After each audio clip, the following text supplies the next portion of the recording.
जय हिंद साथियों, स्वागत है आपका ज्ञान कोचिंग सेंटर के ऑनलाइन प्लेटफॉर्म में। मैं हूं मनीष उदय कृष्णा। और जैसा कि हम लोग बीएचयू का पेपर डिस्कस कर रहे थे, इससे पहले के वीडियो में 2017 का पेपर हम लोगों ने डिस्कस किया था। दो पार्ट में, बायोलॉजी सेक्शन से दो पार्ट में क्वेश्चन आते हैं, बॉटनी सेक्शन से और जूलॉजी सेक्शन से, है ना। 25 क्वेश्चन बॉटनी सेक्शन से आपसे पूछे जाते हैं, 25 क्वेश्चन जूलॉजी सेक्शन से आपसे पूछे जाते हैं। दोनों चीज़ें हम लोगों ने 2017 के लिए डिस्कस कर ली थी। आज 2018 का पेपर हम लोग डिस्कस करेंगे। तो यहाँ पर भी वही 25 क्वेश्चन बॉटनी से, 25 क्वेश्चन जूलॉजी से आएंगे या आए हैं, है ना। तो आज बॉटनी वाला सेक्शन डिस्कस करते हैं, फिर नेक्स्ट वीडियो में जूलॉजी वाला सेक्शन डिस्कस कर लेंगे। ठीक, चलिए शुरू करते हैं। पहला क्वेश्चन देखते हैं। पहला क्वेश्चन क्या पूछ रहा है आपसे? The variety of Brassica resistant to disease is, है ना। ब्रासिका की आपको वैरायटी पूछ रहा है। कह रहा ब्रासिका की इनमें से कौन सी वैरायटी है जो कि डिजीज रेजिस्टेंस है ना, रोग प्रतिरोधक है। आजकल आप लोग एग्रीकल्चर के स्टूडेंट हो, आप लोग इतना जानते होंगे कि बहुत सारी वैरायटीज जो हैं वो डिजीज रेजिस्टेंट बनाई जा चुकी हैं। तो उन्हीं में से आपसे ब्रासिका की वैरायटी पूछ रहा है ना। कौन कौन सा दिया है? पूसा शुभ्रा दिया है, पूसा स्वर्णिम दिया है, पूसा कोमल दिया है और पूसा सदाबहार दिया है। पूसा सदाबहार जो है ये तो चिली की वैरायटी है। चिली मतलब मिर्च की वैरायटी, हरी मिर्च जो होती है उसकी वैरायटी है। पूसा कोमल ये जो है पी की वैरायटी है ना, पी जानते हो, मटर। पूसा स्वर्णिम ये सरसों की वैरायटी है, ब्रासिका उसी की पूछ रहा है ये। और शुभ्रा ये तो काउलीफ्लावर की है, फूल गोभी की वैरायटी है। तो सही ऑप्शन आपके लिए हो जाएगा क्या? पूसा स्वर्णिम। ठीक, ओके। नेक्स्ट क्वेश्चन की बात करते हैं। The international rice research institute is situated at.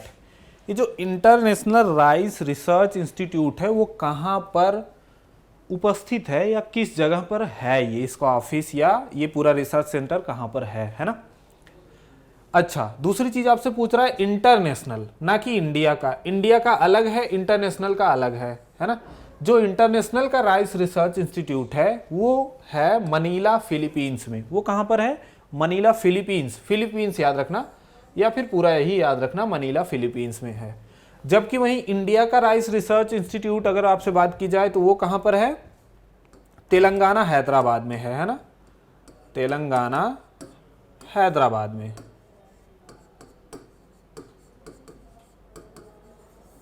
Telangana Hyderabad में है। तो सही ऑप्शन आपके लिए मनीला हो जाएगा, मनीला फिलीपींस हो जाएगा, है ना। नेक्स्ट क्वेश्चन देखते हैं। The plasmid vector used for transfer of gene in plant is. पौधों में जीन के स्थानांतरण हेतु प्रयुक्त प्लाज्मिड वेक्टर है। सुनो क्या पूछ रहा है आपसे। आपसे पूछ रहा है कि प्लांट में जो वेक्टर की तरह यूज होता है। देखो, एक चीज होती है, एक चैप्टर होता है या बॉटनी का एक पार्ट होता है, उसको बोलते हैं biotechnology and genetic engineering. Biotechnology का क्या मतलब है? टेक्नोलॉजी का use in biology, that is known as biotechnology. उसी में होती है जेनेटिक इंजीनियरिंग। जेनेटिक इंजीनियरिंग मतलब जीन के साथ कुछ इंजीनियरिंग करो आप। होता क्या है, जैसे हमें किसी भी वैरायटी में कोई स्पेशल गुण चाहिए होता है। मान लो हमें जैसे चावल में कोई विटामिन बनाने वाला कोई गुण चाहिए, जबकि चावल में ऐसा गुण होता नहीं है। तो कैसे हम उसमें ला सकते हैं? सारे गुण जो होते हैं वो जीन पर डिपेंड करते हैं, डीएनए पर डिपेंड करते हैं। तो हमें उसका जीन चेंज करना होगा, और जीन चेंज करने के लिए इंजीनियरिंग करनी होगी, कट करना होगा, उसमें जीन डालना होगा, फिर उसको जोड़ना होगा। तो वो सब चीज़ें क्या कहलाती हैं? जेनेटिक इंजीनियरिंग कहलाती है। अच्छा, वो जीन जो ट्रांसफर हम करते हैं किसी न किसी वेक्टर के माध्यम से करते हैं। आपसे पूछ रहा है प्लांट के लिए यूज होने वाला वेक्टर इनमें से कौन है ना। एक तो दिया है पीबीआर, दूसरा दिया है पीयूसी, और वाईईपी ईस्ट के लिए यूज होता है, और टीआई। सही ऑप्शन आपके लिए क्या है? टीआई प्लाज्मिड है ना। टीआई प्लाज्मिड प्लांट्स के लिए यूज होता है। सही ऑप्शन टीआई है। नेक्स्ट क्वेश्चन हम लोग देखते हैं। क्या क्वेश्चन है जरा पढ़िएगा। Phytohormone produce by a fungus is. एक फंगस के द्वारा फाइटोहार्मोन जो कि उत्पन्न होता है वो कौन सा है? नीचे सारे के सारे हार्मोन लिखे हुए हैं, प्लांट के अंदर बहुत सारे हार्मोन पाए जाते हैं, प्लांट ग्रोथ रेगुलेटर इनको बोला जाता है। ठीक, ऑक्सिन भी एक हार्मोन है, साइटोकाइनिन भी एक हार्मोन है, जिब्रेलिन भी हार्मोन है, एथिलीन भी हार्मोन है। ये प्लांट्स के अंदर सारे पाए जाते हैं। लेकिन आपसे पूछ किस तरह है, फंगस के लिए पूछ रहा है ना। आप जानते हो प्लांट का अलग किंगडम है प्लांट किंगडम या प्लांटी बोलते हैं इसको, और फंजाई का अलग किंगडम है, उसको फंजाई किंगडम बोलते हैं। तो फंजाई किंगडम में फंगस पाए जाते हैं और उन फंगस में कौन सा इनमें से हार्मोन उत्पन्न होता है ना, आपसे पूछ रहा है। सही ऑप्शन क्या है, एथिलीन है। एथिलीन एक ऐसा हार्मोन है जो फंगस में उत्पन्न होता है, प्लांट में तो होता ही है, फंगस से आपसे पूछ रहा है तो फंगस में ये वाला उत्पन्न होता है। नेक्स्ट क्वेश्चन का डिस्कशन करते हैं। झूम कल्टीवेशन क्या पूछ रहा है, jhum cultivation is commonly known as, जो झूम खेती है उसको कॉमनली क्या कहा जाता है। देखो पहली बात, झूम कल्टीवेशन है क्या। देखो जहां पर बहुत ज्यादा पहाड़ी और जंगली एरिया है ना, इलाके हैं, वहां पर जनजातियां रहती हैं बहुत सारी, है ना। जैसे अपने इंडिया का जो नॉर्थ ईस्ट वाला पार्ट है, उत्तर पूर्वी भाग है, जहाँ नागालैंड मिजोरम ये सब जो है ना, वो जनजातीय एरिया है।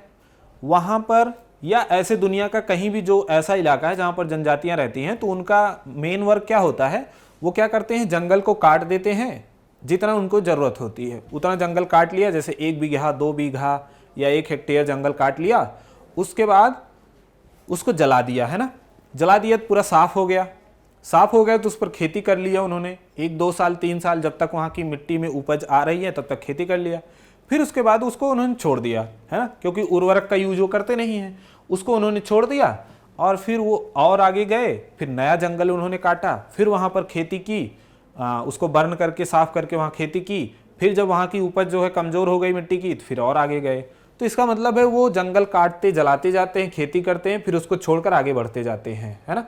इसी को बोलते हैं स्लैश एंड बर्न एग्रीकल्चर। इसको क्या बोलते हैं, स्लैश एंड बर्न एग्रीकल्चर, मतलब जलाओ और काटो। स्लैश मतलब काटो और बर्न करो मतलब जलाओ, जंगल को काटो जलाओ, वहां पर खेती करो, फिर आगे निकल जाओ, है ना।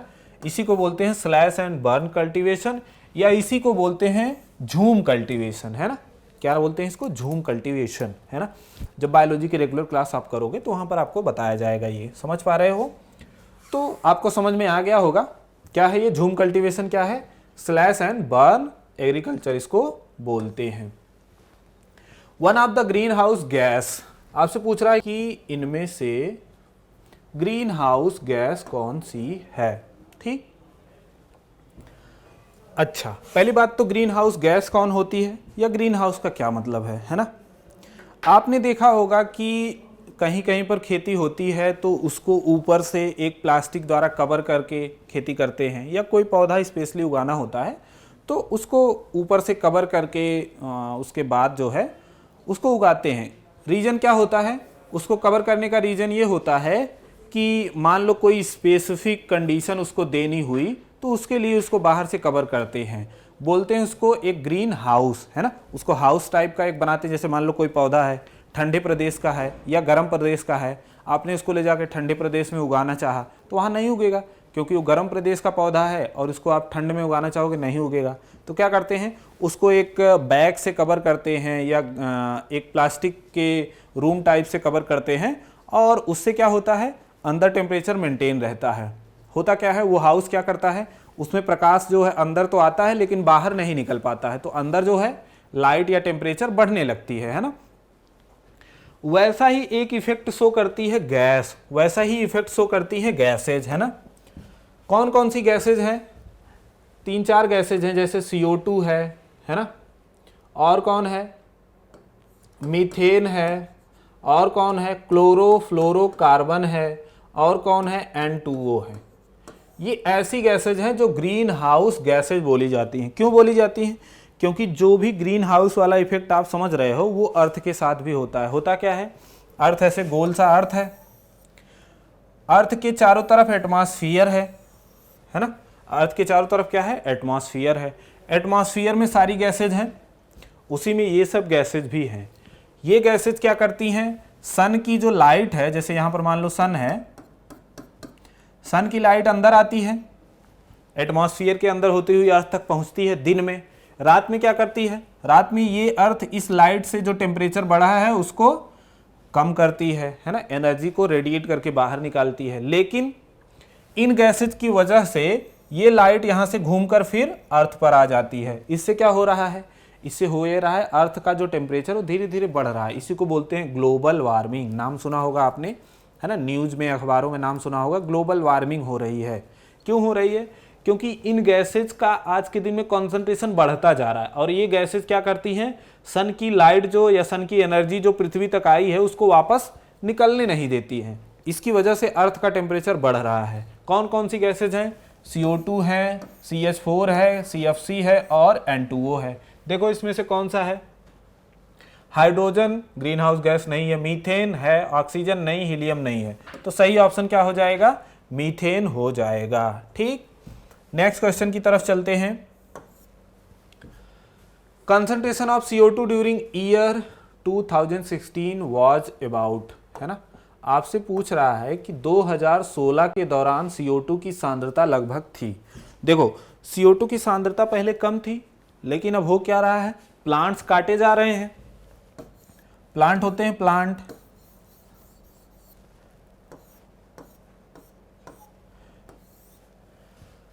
क्या करते हैं, फोटोसिंथेसिस करते हैं और उस फोटोसिंथेसिस में CO2 लेते हैं और ऑक्सीजन निकालते हैं, ऐसा करते हैं। बाकी सारे ऑर्गेनिज्म, दुनिया के सारे ऑर्गेनिज्म क्या करते हैं, रेस्पायरेशन करते हैं और रेस्पायरेशन में क्या होता है, O2 अंदर लिया जाता है और CO2 निकाला जाता है। ये CO2 प्लांट के पास जाती है, प्लांट इसको फोटोसिंथेसिस में यूज करता है और ऑक्सीजन निकालता है। लेकिन समस्या क्या हो गई, समस्या ये हो गई कि बहुत सारे प्लांट काट दिए जा रहे हैं। आज के दिन में प्लांट काट दिए जा रहे हैं तो हो क्या रहा है, CO2 उतना यूज हो नहीं पा रही है, क्योंकि CO2 यूज होने का एक ही कारण है, वो है प्लांट जो कि फोटोसिंथेसिस के द्वारा यूज करते हैं। तो CO2 यूज नहीं हो पा रही है, CO2 का कॉन्सेंट्रेशन एटमॉस्फेयर में बढ़ रहा है ना, इस वजह से ग्लोबल वार्मिंग भी बढ़ रहा है। अभी पिछले क्वेश्चन में हम लोगों ने देखा है ना। तो पहले CO2 का कॉन्सेंट्रेशन कब था, अब बढ़ता जा रहा है। आपसे पूछ रहा है 2016 के दौरान CO2 का कॉन्सेंट्रेशन लगभग कितना था, तो लगभग 400 ppm के आसपास CO2 का कॉन्सेंट्रेशन था। आज के दिन में 400 से भी ज़्यादा हो चुका है, 450 के आसपास हो गया है ना, 420-30 के आसपास आज के दिन में हो गया है। ठीक, तो 2016 के दौरान लगभग 400 ppm CO2 का कॉन्सेंट्रेशन था। सही ऑप्शन आपका इस तरीके से हो जाएगा। नेक्स्ट क्वेश्चन पर चलते हैं। The fungus used as bio control agent is, जैव नियंत्रण अभिकर्मक के रूप में प्रयुक्त कवक है। ऐसा कौन सा कवक है जो बायो कंट्रोल एजेंट के रूप में यूज होता है। देखो बायो कंट्रोल एजेंट क्या होते हैं, किसी चीज़ को कंट्रोल करने के लिए अगर किसी बायोलॉजिकल एजेंट को यूज करेंगे तो उसको बोलेंगे बायो कंट्रोल एजेंट। जैसे एक उदाहरण है गम्बूसिया फिश, एक फिश होती है गम्बूसिया, वो क्या करती है, मॉस्किटो को कंट्रोल करती है। कैसे करती है, मॉस्किटो अपना लार्वा जो है वो पानी में डाल देता है ना, फर्टिलाइजेशन के बाद लार्वा पानी में डाल देता है, पानी में ही उसके लार्वा डेवलप होते हैं, है ना, ग्रो करते हैं, फिर मॉस्किटो में चेंज होते हैं। लेकिन गम्बूसिया फिश जो है वो सारे लार्वा को खा जाती है। तो गम्बूसिया को हम लोग मॉस्किटो को कंट्रोल करने के लिए यूज कर सकते हैं, वो है मॉस्किटो को कंट्रोल करने वाला बायो कंट्रोल एजेंट। वैसे ही आपसे पूछ रहा है कि इसमें से कौन सा ऐसा फंगस है, फंगस पूछ रहा है ना, हाँ, कौन सा ऐसा फंगस है जो बायो कंट्रोल एजेंट की तरीके से यूज किया जाता है किसी को कंट्रोल करने के लिए, है ना। कौन कौन है इसमें, फ्यूजेरियम ये नहीं यूज किया जाता है, ट्राइकोडर्मा ये यूज किया जाता है, पेनिसिलियम, पेनिसिलियम से तो पेनिसिलियम एंटीबायोटिक निकाली जाती है ना, पेनिसिलिन निकाली जाती है, इससे भी नहीं। सही ऑप्शन क्या है, ट्राइकोडर्मा है। बात समझ रहे हो, ठीक। नेक्स्ट क्वेश्चन पर चलते हैं। वायराइड कंटेन, वायराइड में होता है, वायराइड में क्या होता है, देखो वायराइड जो होता है, देखो दो तीन चीज होते हैं, एक तो होता है बैक्टीरिया, एक होता है बैक्टीरिया। बैक्टीरिया का स्ट्रक्चर कुछ ऐसे होता है, ऐसे का मतलब प्रोकैरियोटिक स्ट्रक्चर होता है, अंदर साइटोप्लाज्म होता है, एक डीएनए होता है ना, और बाहर सीलिया फ्लैजला ये सब लगे होते हैं। जैसे ई कोलाई बैक्टीरिया का स्ट्रक्चर हम बना रहे हैं, तो कुल मिला के बैक्टीरिया का स्ट्रक्चर क्या होता है, एक पूरी मेम्ब्रेन होती है, मेम्ब्रेन के अंदर जो है साइटोप्लाज्म भरा होता है, उसमें डीएनए होता है और भी चीज़ें होती हैं। एक दूसरा चीज़ होता है वायरस, बैक्टीरिया के बाद होता है क्या, वायरस। बैक्टीरिया को क्या बोलते हैं, जीवाणु, वायरस को विषाणु बोलते हैं। वायरस में क्या होता है, वायरस में एक डीएनए या आरएनए कोई भी एक होता है और वो चारों तरफ से प्रोटीन से घिरा होता है। ये प्रोटीन लेयर होती है और अंदर या तो डीएनए या तो आरएनए होता है। तो वायरस क्या होता है, एक डीएनए या आरएनए और चारों तरफ से प्रोटीन का बना हुआ। फिर आता है वायराइड, फिर क्या आता है, वायराइड। वायराइड क्या होते हैं, वायराइड होते हैं आरएनए, सिर्फ आरएनए, ये किसी चीज से घिरे नहीं होते हैं, समझ पा रहे हो। एक और चीज ऐसे ही होती है प्रियॉन। ये प्रियॉन क्या होता है, सिर्फ प्रोटीन होती है, ठीक, क्या होती है, प्रोटीन होती है। इन सब में खास बात क्या है, ये सब रोग उत्पन्न करने वाले हैं। बैक्टीरिया भी रोग उत्पन्न करता है, वायरस भी रोग उत्पन्न करता है, वायराइड भी करता है, प्रियॉन भी करता है ना। प्रियॉन क्या है, एक ऐसी प्रोटीन है, ये सिर्फ प्रोटीन होता है,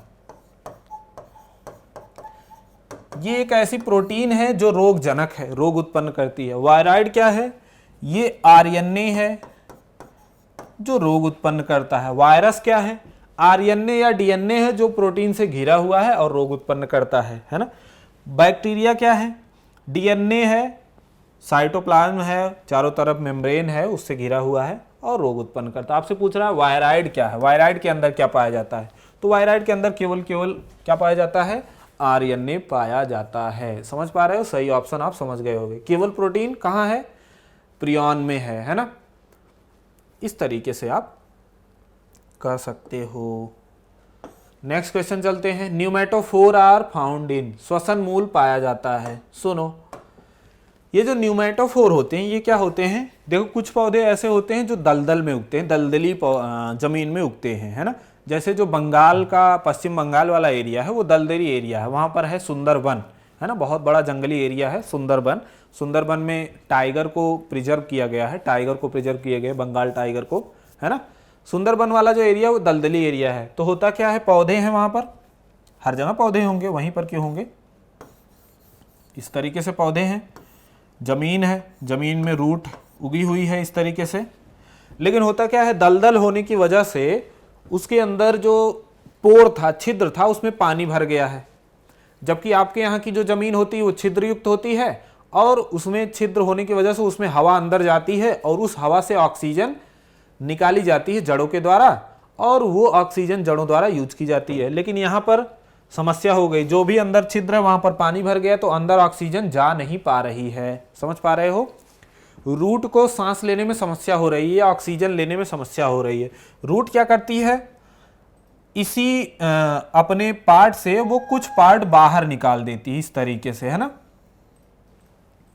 और इस पर छोटे छोटे पोर बने होते हैं, है ना, और इसके द्वारा ये ऑक्सीजन को एब्जॉर्ब करती है, जमीन से बाहर निकाल देती, इस तरीके से जमीन से बाहर निकाल देती। इधर से भी कुछ निकला हुआ है इस तरीके से जमीन से बाहर, है ना। इसमें भी छोटे छोटे छिद्र हैं जो कि क्या कर रहे हैं, रेस्पायरेशन का काम कर रहे हैं, श्वसन का काम कर रहे हैं। इन्हीं को बोलते हैं क्या, न्यूमेटोफोर, है ना। इन्हीं को बोलते हैं न्यूमेटोफोर, इन्हीं को बोलते हैं न्यूमेटोफोर, ठीक। न्यूमेटोफोर मतलब क्या है, रूट का ऐसा स्ट्रक्चर जो जमीन से बाहर निकल कर चला आया है और वो श्वसन के लिए यूज हो रहा है, क्योंकि दलदली जमीन है, वहां अंदर हवा है नहीं, रूट को श्वसन करने में समस्या हो रही है ना। ये न्यूमेटोफोर। अब आपसे पूछ रहा है कि ये न्यूमेटोफोर किस प्लांट में पाए जाते हैं, तो क्या क्या है, राइजोपोगॉन है, इसमें नहीं होते हैं, राइजोफोरा, है ना, ये सही ऑप्शन है। राइजोफोरा प्लांट में न्यूमेटोफोर पाए जाते हैं। हाइड्रेला पूर्णतः जलीय पौधा है। निम्फिया ये भी पूर्णतः जलीय पौधा है, जल में तैरता है, तो वहां पर ऐसे कोई स्ट्रक्चर नहीं पाए जाते हैं। जो दलदल वाला पार्ट है उसमें पाया जाता है राइजोफोरा, और सही ऑप्शन आपके लिए राइजोफोरा है। समझ पा रहे हो। नेक्स्ट क्वेश्चन पर चलते हैं। टोमेटो बिलोंग्स टू फैमिली, बहुत ही इजी क्वेश्चन है, सबको पता होगा टोमेटो किस फैमिली का है, सोलेनेसी फैमिली का मेंबर है ना। कुछ भी अलग नहीं, इसमें कुछ भी नया नहीं क्वेश्चन में, ना ही बहुत टफ क्वेश्चन है। नेक्स्ट क्वेश्चन पर चलते हैं। The function of phloem is, function का क्या कार्य है। देखो प्लांट्स में दो चीजें होती हैं, एक तो होता है जाइलम, दूसरा होता है फ्लोएम। दो तरह के टिश्यू होते हैं। जाइलम का काम क्या है? जाइलम का काम है जड़ों द्वारा अवशोषित जल और खनिज लवण का ट्रांसपोर्ट कराना, जबकि फ्लोएम का काम क्या है? पत्तियों में जो भोजन बना है उसको पौधे के हर भाग में भेजना। पूछ क्या रहा है? फंक्शन ऑफ फ्लोएम पूछ रहा है, फ्लोएम का। तो फ्लोएम का काम क्या होता है? कंडक्टिंग टिश्यू फॉर वाटर, जल का संचालन नहीं, ये तो जाइलम करता है। Conduction of tissue, sorry conducting tissue for mineral, mineral को कंडक्ट कराने वाला टिश्यू नहीं, ये भी जाइलम करता है। Provide mechanical strength to the plant, नहीं, मैकेनिकल स्ट्रेंथ भी नहीं प्रोवाइड करता, ये भी जाइलम करता है। ट्रांसपोर्ट ऑफ शुगर, शुगर या फूड, क्योंकि फोटोसिंथेसिस में शुगर ही बनती है, उसी को फूड के तरीके यूज किया जाता है, यही सही ऑप्शन है। समझ पा रहे हो? कुल मिला के जाइलम जल और खनिज लवण का ट्रांसपोर्ट कराता है, संचालन कराता है। फ्लोएम भोजन का कराता है। The correct sequence for prophase first of meiosis is, meiosis के प्रोफेज फर्स्ट के लिए करेक्ट सीक्वेंस आपसे पूछ रहा है ना? लेप्टोटीन, पैकिटीन, जाइगोटीन, डिप्लोटीन, डायकाइनेसिस, ये क्या है? देखो, जब आप क्लास करोगे तो आपको प्रॉपर जो है मियोसिस की स्टेजेस बताई जाएंगी। फिलहाल के लिए बहुत ही इंपॉर्टेंट क्वेश्चन है ये, हमेशा आपसे पूछा जाता रहेगा, है ना? हो सकता है इस बार के कैटेट में आ जाए, यही सेम क्वेश्चन आ जाए, क्योंकि बहुत इंपॉर्टेंट है। इसको कैसे याद करोगे? फिलहाल के लिए याद कर लो, ये क्या है, कहाँ है, इसके लिए आपको क्लास करनी होगी। इतना है ना, आसानी से 1 मिनट में नहीं बताया जा सकता। ये फिलहाल मियोसिस एक टाइप का सेल डिवीजन है, अर्धसूत्री विभाजन इसको बोलते हैं, उसी का प्रोफेज फर्स्ट है, उसमें पाया जाता है ना? ये स्टेजेज, प्रोफेज फर्स्ट 5 स्टेजेज में बना है। कैसे याद करोगे? इस तरीके से याद कर सकते हो, लता, जरा, पानी, दे दो, है ना?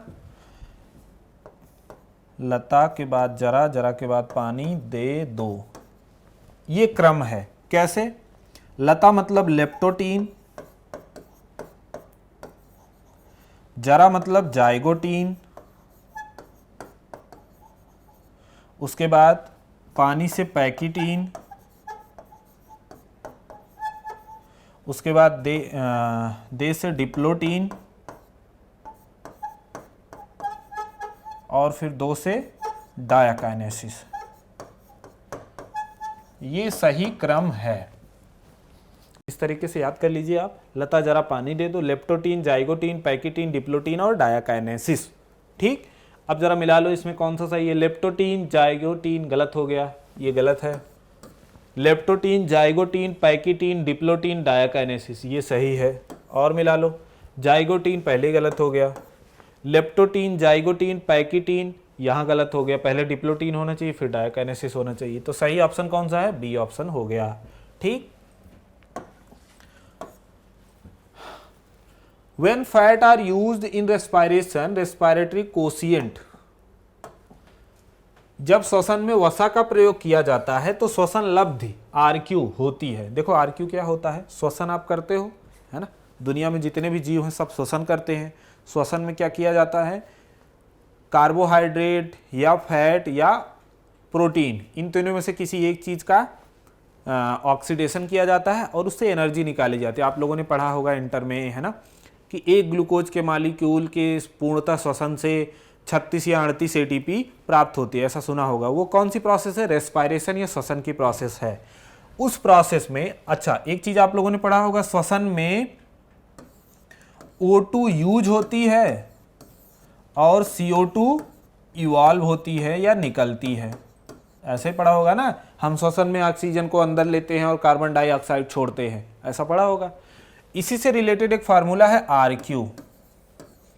RQ बराबर होता है कितना CO2 यूज हुई, सॉरी कितना CO2 निकली और कितना O2 यूज हुई, ये फार्मूला होता है RQ का।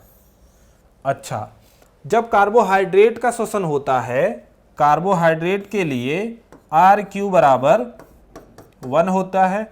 वहीं फैट का अगर श्वसन हो तो RQ बराबर 0.7 होता है। वहीं अगर प्रोटीन का ऑक्सीडेशन हो या श्वसन हो तो RQ बराबर 0.9 होता है। समझ पा रहे हो? तो जरा देख लो क्या पूछा है, फैट के लिए पूछा है।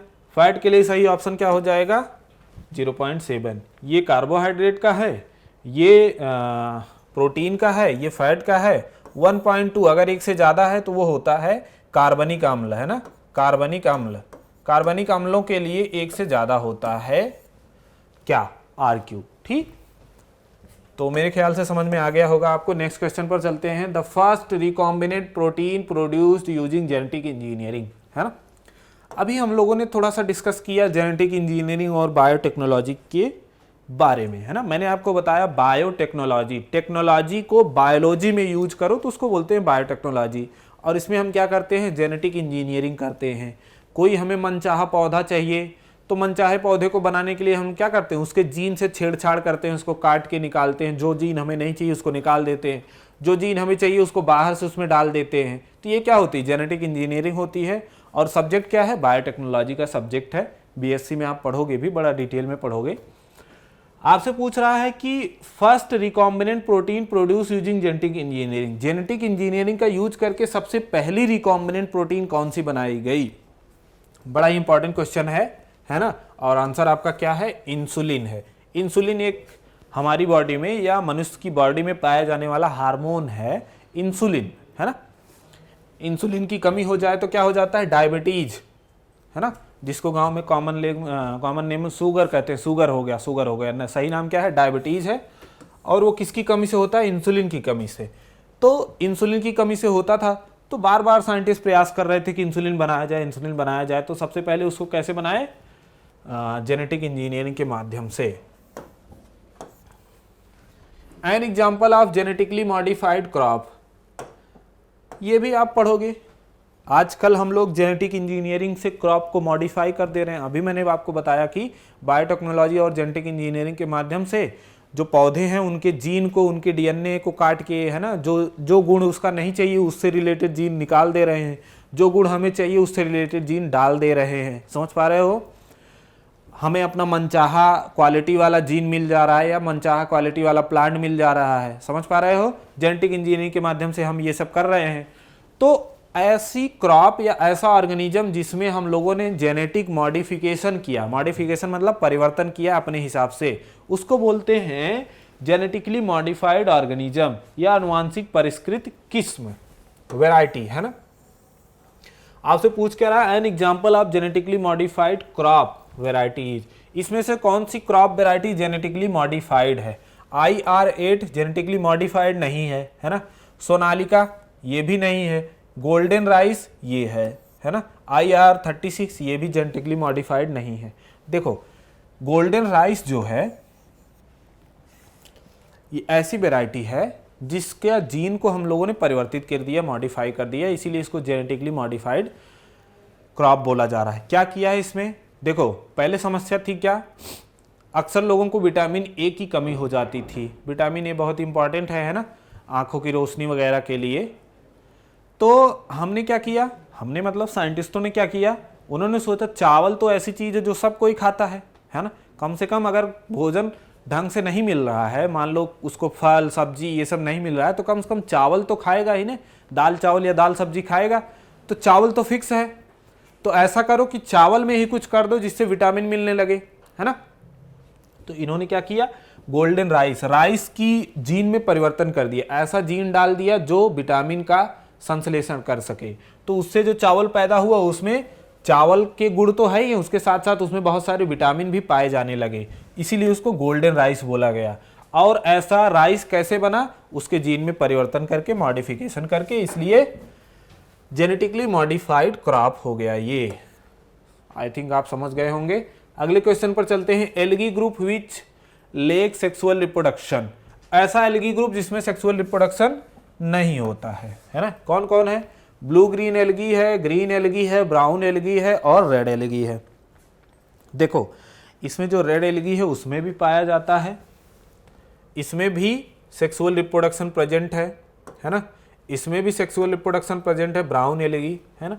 इसको बोलते हैं रोडोफाइसी, इसको बोलते हैं फियोफाइसी, इसको बोलते हैं क्लोरोफाइसी। इसमें भी सेक्सुअल रिप्रोडक्शन प्रेजेंट है। बात समझे? अब क्या है ब्लू ग्रीन एल्गी, ये एक्चुअली में एल्गी है ही नहीं, है ना। ये क्या है? नील हरित शैवाल है। और ये किस में आता है? ये है साइनोबैक्टीरिया, यानी कि कुल मिला के ये क्या है? बैक्टीरिया है ना। ये क्या है? बैक्टीरिया है। और इसमें सेक्सुअल रिप्रोडक्शन नहीं होता है, तो सही ऑप्शन ब्लू ग्रीन एल्गी हो गया। समझ पा रहे हो आप लोग? ठीक, नेक्स्ट क्वेश्चन की तरफ चलते हैं। Which is not correct for banana fruit, इनमें से कौन सा केले के लिए सही नहीं है? केला एक प्रकार का फ्रूट या फल है, इनमें से कौन सी चीज केले के लिए सही नहीं है? पार्थिनोकार्पिक फ्रूट होता है, ये डेवलप विदाउट फर्टिलाइजेशन होता है, सीडलेस फ्रूट होता है, फॉल्स फ्रूट होता है। देखो, पहली बात तो ये कि जो बनाना है वो फॉल्स फ्रूट नहीं है, है ना। ये कैसा फ्रूट होता है? ट्रू होता है। अब आप पूछोगे क्या ट्रू है क्या फॉल्स है? देखो, जो भी फल ओवरी यानी अंडाशय से विकसित होगा उसको बोलेंगे ट्रू फ्रूट, है ना। जब फ्रूट यानी फल ओवरी यानी अंडाशय से विकसित होता है तब उसको ट्रू बोलते हैं। अगर वो अंडाशय या ओवरी को छोड़कर फ्लावर के किसी और पार्ट से डेवलप होगा तब उसको फॉल्स बोलेंगे। तो ये जो बनाना है वो ट्रू है, यानी ओवरी से विकसित होता है, यानी फॉल्स फ्रूट नहीं है। और यही नॉट करेक्ट पूछा था तो यही सही ऑप्शन हो जाएगा। लेकिन और सब की बात करते हैं। और सब क्या है? एक तो है पार्थिनोकार्पिक फ्रूट, है ना। पार्थिनोकार्पिक फ्रूट क्या है? देखो, अगर कोई फ्रूट जो है बिना फर्टिलाइजेशन के डेवलप हो,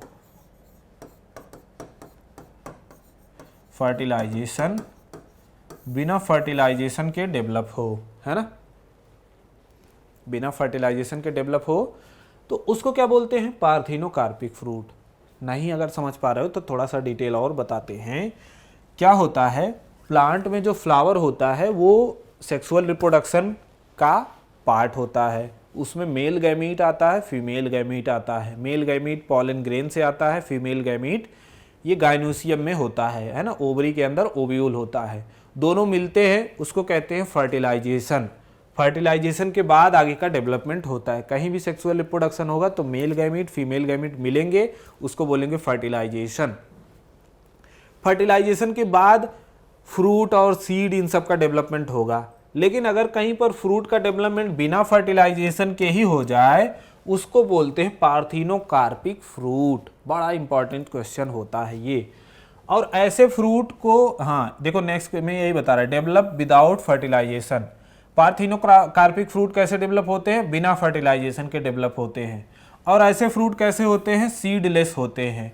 बनाना के लिए ये सारी चीज़ें सही है। वो पार्थिनोकार्पिक होता है, बिना फर्टिलाइजेशन के डेवलप होता है, सीडलेस होता है।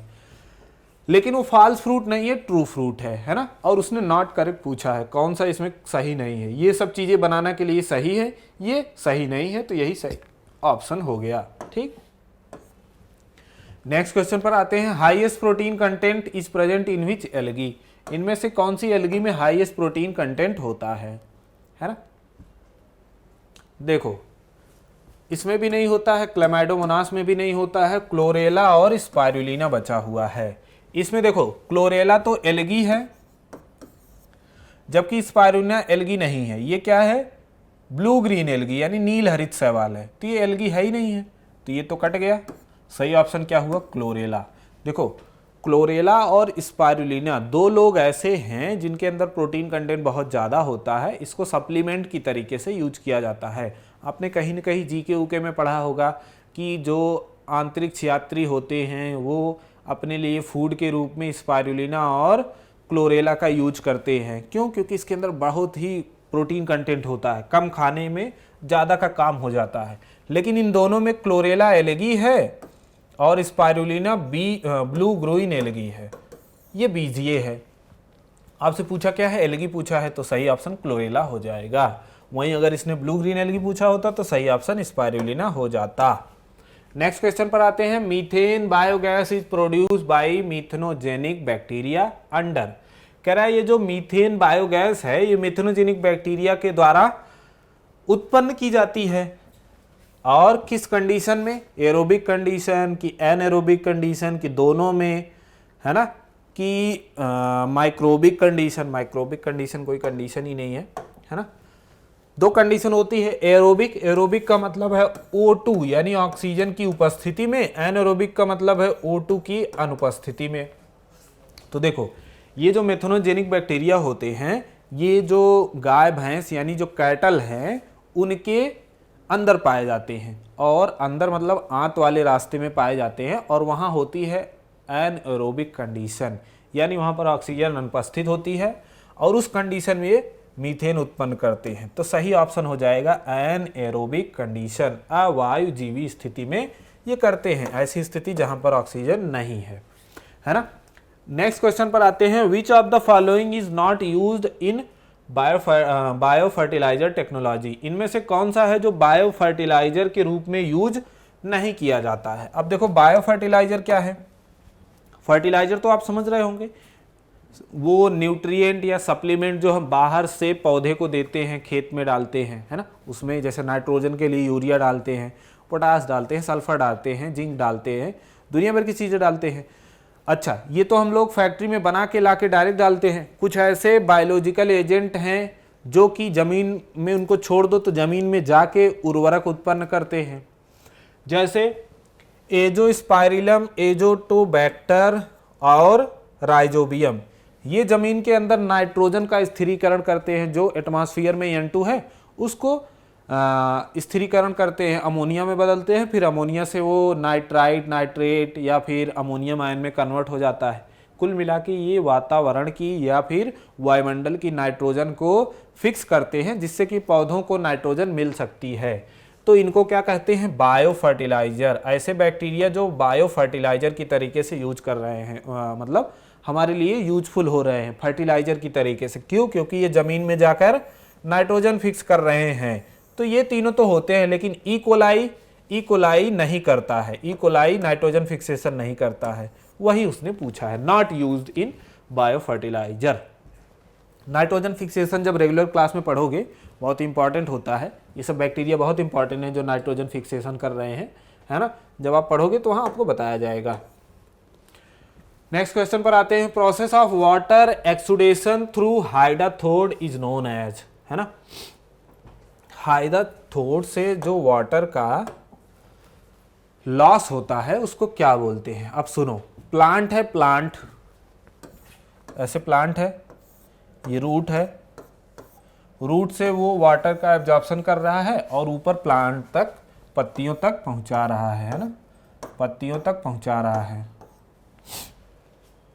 बात समझे? अब सुनो, जितना पानी एब्जॉर्ब करता है सब पानी, पूरा पानी जो है, पूरा वाटर जो है यूज नहीं होता है, उसमें से बहुत सारा वाटर लॉस हो जाता है।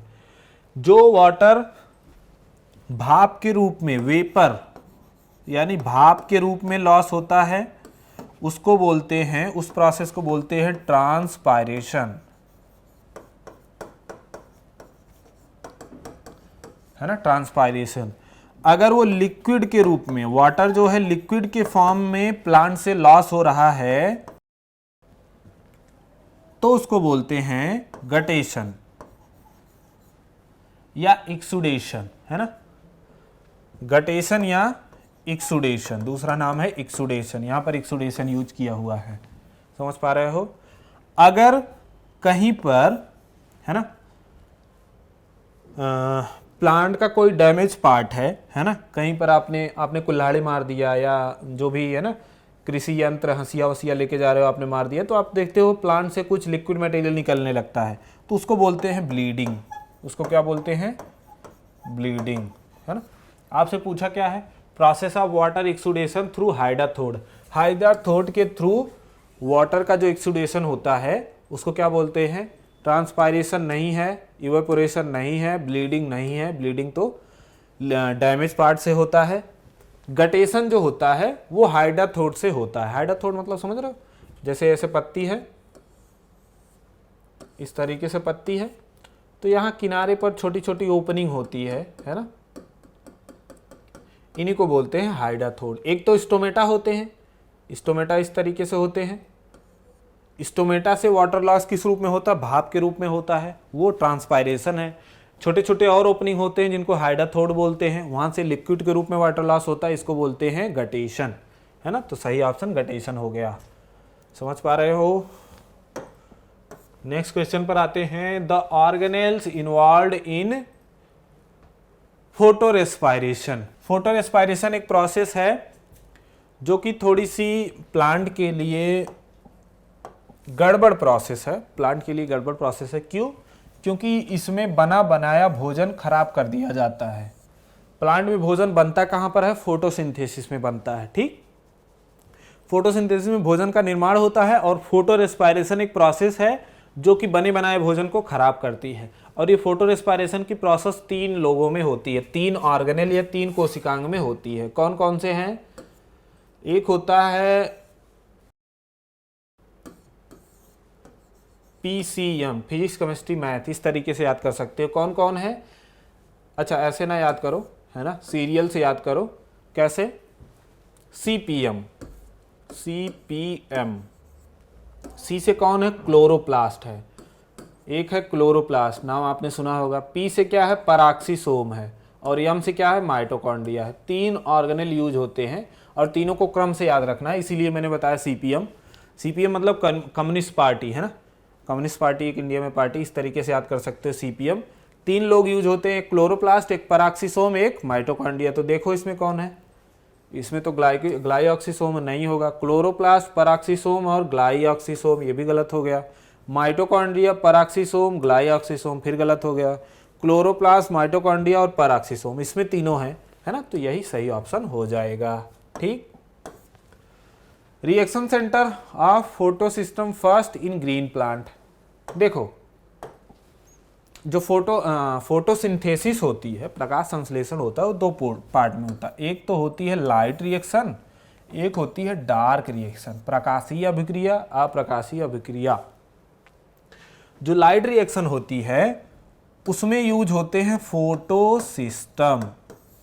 और फोटोसिस्टम 2 टाइप के होते हैं, एक होता है फोटोसिस्टम फर्स्ट, एक होता है फोटोसिस्टम सेकेंड, है ना। आपसे क्या पूछा है? Reaction centre of photosystem first. Photosystem first जो है इसका रिएक्शन सेंटर होता है P700 का, और फोटोसिस्टम सेकेंड का रिएक्शन सेंटर होता है P680 का। आप सोच रहे हो क्या बता रहे हैं सर? जब प्रकाश संश्लेषण पढ़ोगे तो सब कुछ बताया जाएगा, ये आपको फिलहाल के लिए क्वेश्चन निकालना है हमें, है ना। देखो फोटोसिस्टम फर्स्ट का रिएक्शन सेंटर पूछा है तो P700 होता है। सही ऑप्शन क्या है? देख लो, P700, ऑप्शन नंबर C सही ऑप्शन हो जाएगा, है ना। इस तरीके से याद कर सकते हो। जो 700 है वो फर्स्ट आया, जो 680 है वो सेकेंड आया, है ना। जिसके ज़्यादा नंबर आए वो फर्स्ट आएगा, जिसके कम नंबर आए वो सेकेंड आएगा। तो जो 700 वाला है वो PS फर्स्ट में पाया जाता है, जो 680 वाला है वो सेकेंड में पाया जाता है। बाकी ये फोटो सिस्टम क्या होता है, फर्स्ट क्यों है, सेकेंड क्यों है, ये जब प्रकाश संश्लेषण आपको पढ़ाया जाएगा रेगुलर क्लास में, ये 1 मिनट की चीज़ नहीं है, है ना। इसको बताने के लिए, है ना, पूरी प्रोसेस बताने के लिए आधा 1 घंटा लग जाएगा। तो इसलिए फ़िलहाल के लिए क्वेश्चन इस तरीके से हो जाएगा आपको, है ना, आपका। तो इस तरीके से हम लोगों ने आज जो है इस वीडियो में क्या डिस्कस किया? BHU का 2018 का पेपर डिस्कस किया। मैंने आपको बताया कि BHU में 2 सेक्शन में पेपर आते हैं, एक तो बॉटनी सेक्शन का आता है, एक तो जूलॉजी सेक्शन का आता है। दोनों सेक्शन से 25-25 क्वेश्चन आते हैं। 2018 का बॉटनी का सेक्शन हम लोगों ने आज डिस्कस किया। नेक्स्ट वीडियो में हम लोग जूलॉजी सेक्शन भी डिस्कस करेंगे। बात समझ में आई?